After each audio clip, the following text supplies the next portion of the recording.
Gabe, I actually want to just jump right in. Your chapter was pretty hard to read, thinking about this gap between what the church ought to be, what we see it should be in Ephesians. I mean, it's incredible what we read there, and yet knowing what really is, it's painful.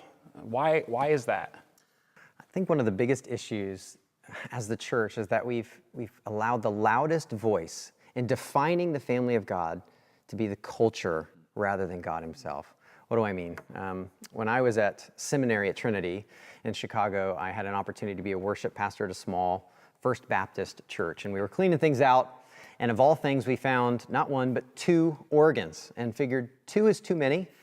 Who has an extra organ sitting around? So we were gonna get rid of it or sell it, and instead we decided, we heard about Second Baptist, which was right down the road, didn't even hear about it before, would like to have the other organ. So we just drove the couple blocks with the organ in someone's pickup truck. I remember pulling up into the church. It was a smaller, more humble building. And as soon as we walked in, I remember realizing, this is an all-black church and has been from its origin. And then it raised another question. Actually, First Baptist Church is an all-white church and was from its origin. And all these ideas and questions like, why is this the way it is in this close proximity? And so I started pestering the pastor at Second Baptist, and he was so kind, so thoughtful. And he said, interestingly enough, if you go into a lot of towns across the nation, and you find a town with a First Baptist and a Second Baptist church in close proximity, chances are really good that First Baptist Church is an all-white church, and Second Baptist Church is an all-black church. And why? And the reason for that is First Baptist Church, they were gathering, they were meeting, and they didn't want black folks attending the worship gatherings. And so they would send them out and they would have less. And so the building would look less, but they would have their own little part of God's family. And seeing that brick and mortar separation so tangible, so proximate for the first time, right then and there, I felt that cold separation.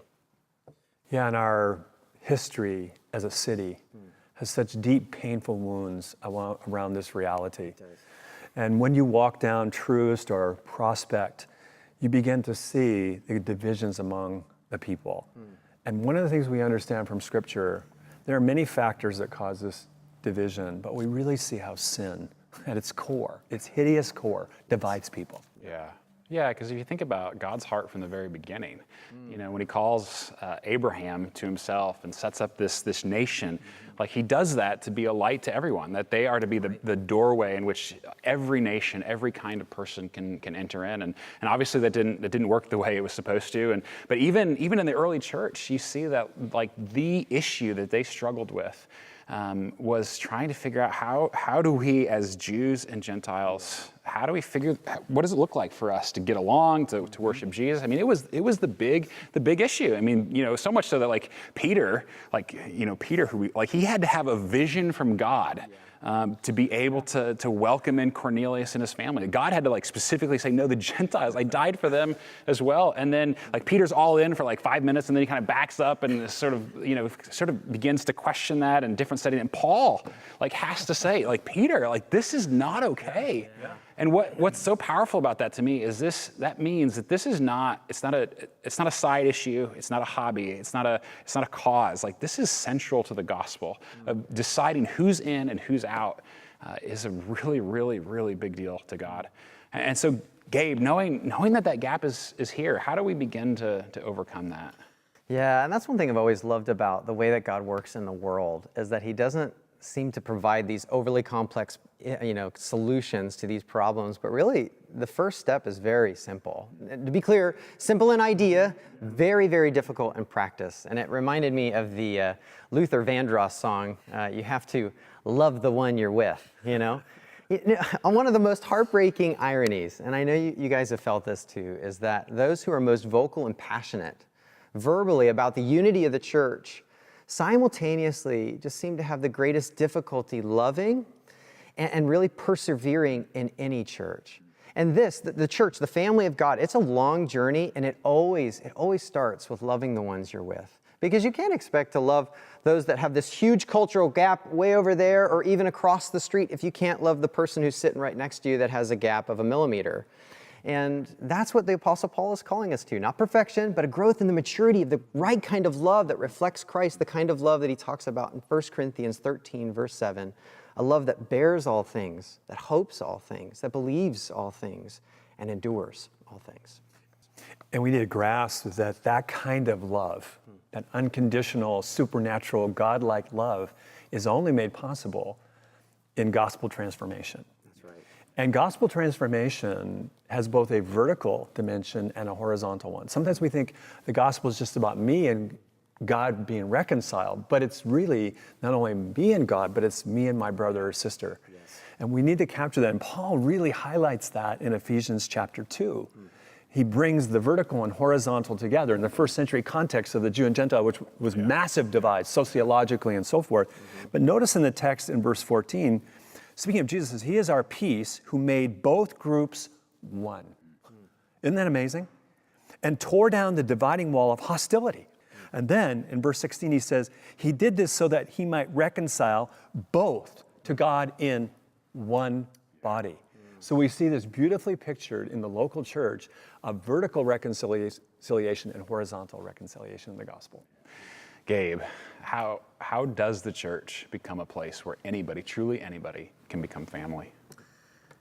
Well, it has to start first and foremost, and Tom, you've already pointed at this. It's right there anchored in the text. First and foremost, we have to understand we didn't choose this family. But God's the one who's reconciling. He's the one who chose this family first and foremost. We didn't self-select in because we liked the hobbies or they reflected our culture. No, God, he shed his own blood, sweat, and tears to adopt us and to make us a part of his family. And then secondly, like we see in every healthy family, when we really get to understand families, a healthy family is one that fights to stay together. It's not the perfect family. Healthy families have a lot of disagreements, have a lot of wounds, mess up a lot of stuff, and it's really messy. But a healthy family, it enters into this long journey where they learn to give forgiveness and receive forgiveness. Have healthy boundaries, but also be vulnerable and go into this long journey of saying, I'm not going to necessarily be quiet, but I'm going to fight to be together, to stay together for the long haul. One thing I really love about what you're saying is, if we see the gospel well, we see it as the great bridge builder in culture. Yes. I mean, when you look at the differences of our time and all the rancor and struggle and conflict, the hope of the gospel shines bright. Because the gospel is this grand bridge builder, and where that bridge building is built and designed is, by God's design, the local church. And one of the things that's beautiful, isn't it, when the local church is filled with differences and different people, right? How God designed it is that we encounter people who are different. They are family. And once we experience the beauty of that difference, we understand how much we have to gain by God reconciling all people to himself. There is beauty in that reconciled diversity, and it points to the Trinity and the goodness of God, I think, in powerful ways that nothing else can. Yeah. Well, and one of the most powerful examples of my life that I've been able to witness was visiting some of our ministry partners in Rwanda. And Rwanda, just a couple decades ago was under this, terrible genocide, and, 1 million people were murdered by their neighbors, their friends, people that they were in community with. It was just an awful, unbelievable atrocity. But now it's a couple decades later, and so some of those perpetrators are being released from prison, and I remember standing in front of a church plant, a new building being built in what they call a reconciliation village. And there are these villages, that's what they call them, and they are intentional villages where people can opt in, both the perpetrators as well as the victims, to say, no, we're gonna figure this out, and we're gonna live next door to each other, we're gonna love each other. And then to see a church sprung up in that area, I mean, only the gospel can do that. Only Jesus can make that happen. And it also, though, it highlights for me, if that can happen there, it can happen anywhere. And yet, clearly we have a long ways to go at Christ Community. We are committed to this. We long to see it more and more with us, but we've got some work to do. And so, Gabe, what's the next step as we begin this process together? Yeah, we here at Christ Community, we're passionate about the disciplines, and one that's really crucial as a next step is the discipline of embrace. And that will mean for many, the starting point is loving the ones you're with, embracing the ones that you're sitting next to. Because I remember even at First Baptist, I couldn't get us cheered up, or even me cheered up, to go across the street until I could start reaching across the aisle and loving the ones that I'm with. But we can't stop there, not in the world that we live in today, because it's so easy to be isolated. I mean, who doesn't love being around people that are like you? It's much easier to agree in conversations when you share ideas. It's much easier to plan outings when you like to do the same things already. And it's so easy for us to social engineer our lives and all of our experiences in even the neighborhoods we live in, such that we only have to embrace part of God's family if we so choose. And we can feel like we're doing a great job, but that can't be all that there is. Instead, we have to begin to think through, okay, how am I stepping out and embracing the other, whoever the other is to you? Do you know Kansas City? Do you know our city? Do you know your neighbors? Do you know people outside of your church context and culture that you're embracing and letting them know you? And this takes a lot of time. It takes a lot of effort. It's really hard, but that's not the point, is it? The point is, isn't this what family does? And God sure seems to think so, and I think we can.